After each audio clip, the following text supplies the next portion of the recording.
guys, nalulungkot po ako. Kasi sabi po ng ating kaibigan, alas 12 po daw ng tanghali, puntahan daw po niya tayo. Kapag hindi daw po siya makarating sa alas 12 ng tanghali, ibig sabihin nito, may masamang mangyayari. Hindi ko lang po talaga inaasahan guys na ito ang nangyari ngayon. Si kaibigan po nating duwinding Tatay Shoto at Linyo, wala. Sabi po ng ating kaibigan, hintayin mo ako alas 12 ng tanghali. Kasi mayroon po akong nakita dito sa mundo ninyo na mas malaking kalamidad na magaganap. Kapag hindi daw sila dumating guys sa alas 12 ng tanghali, ibig sabihin nito may masamang impormasyon na kanilang binabantayan po ngayon guys, tungkol po dito sa mga nagaganap po dito sa ating bansa. Hindi lang po sa ating bansa, buong daigdig po to guys. Kanina pa ako dito guys, mayroon po tayong mga trabahante dito guys, ngunit hindi po ako nagpahalata para hindi po sila makadisturbo sa atin. Pero hanggang ngayon wala. Ang nakakalungkot lang, sinabi ng ating kaibigan, kapag hindi ako makarating ng alas 12 ng tanghali, ibig sabihin nito, may sign na may magaganap na ito ay magbibigay po ng kalungkutan sa mga tao. Alas 12:30 na guys, wala pa rin. Kaya hanggang ngayon naghihintay ako. Kaya gumawa na lang ako ng dito, pagpapaabot sa inyo para makapaghanda ang lahat. Kung ano man po ang mangyayari ngayon guys, wala tayong magawa. Sana ay busy lang po talaga si kaibigan o nakalimutan po nila ang kanilang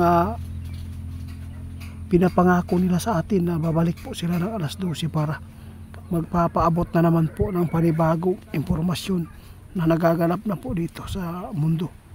Kasi yung New York guys, yun po ipinapaabot ng ating kaibigan.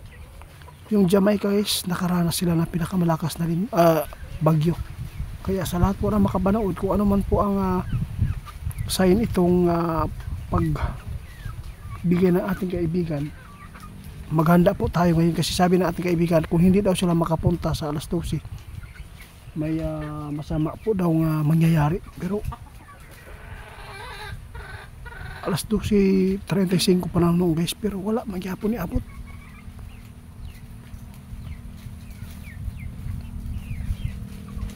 Subukan ko tawagin ulit kaibigan, mga kaibigan,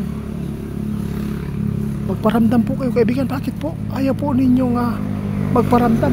Kayo po ang nagsabi na puntahan po ninyo ako ng alas 12 ng tapat. Bakit wala po kayo? Kapag hindi makarating si kaibigan ngayon guys, ibig sabihin nito, mayroon sila binabantayan po doon sa kanilang kaharian na hindi maganda na mangyayari po dito sa ating mundo. Sa lahat po ng pinapaabotan po namin ng mga lugar, mag-ingat kayo at maghanda lagi. Sana ay hindi ito mangyari dito sa Pilipinas, yung nangyari doon sa Jamaica. Grabe guys, napakaraming mga nangyayari po, mga Diyos ko, mga kabayan guys. Grabe po yung nangyayari, landslide, baha, grabe. Ang daming mga bahay na sira dahil po sa napakalakas na bagyo. Tandaan po natin guys, ang habilin po ng ating kaibigan na Nobyembre hanggang Disyembre, mag-ingat tayo. Malayo pa tayo sa Disyembre guys. Marami pa tayong mararanasan at masasagot pa. Dito ngayon sa aming area guys, medyo may ulan talaga. Kaya sana po, napakarami pa namang mga sign guys na kanilang ipinapaabot sa atin. Yung mga subscriber po natin, napakaraming mga sign po na inihatid po nila sa atin po. Pinasa. May mga mga julin ba? No? Mga hulin stone na nangahagbong daw, nangabuak daw ang sakyanan. Kaya gusto ko talagang may paabot po sa inyo kung ano po ba talaga ang nangyayari dito. Bakit nagkakaganito ang mundo? Baka po AI lang po yan, oh. Huwag na po tayo magtaka at maniwala. Kasi sabi ng ating kaibigan guys, kapag hindi ako dumating sa alas 12:30 o alas 12, ibig sabihin ito, may masamang mangyayari at may masamang nakikita namin doon sa Karian. Kaya maghintay na lang po natin, kung sa tawag guys, maghintay na lang po tayo guys. Kinakabahan po ako ngayon dito guys, kaya parang hindi maganda po yung nasa isipan ko po kung anong mangyayari. Parang hindi po maibuka yung bibig ko. Dahil po naalala ko po talaga yung mga nangyayari po nung lumakas ang lindol. Kaya sa lahat po na makapanood sa atin, huwag po tayo magkampanti. Mag-ingat po tayo lagi. Huwag po kayo magpunta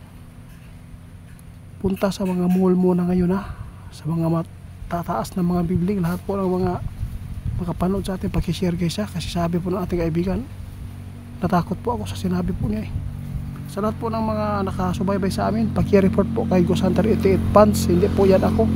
Hindi po yan akin yung FB na yan at TikTok. Wala akong TikTok na Ghost Hunter 88 Pants at wala po akong FB page na Ghost Hunter 88 Pants. Wala. Ninakaw po nila yung mga video ko.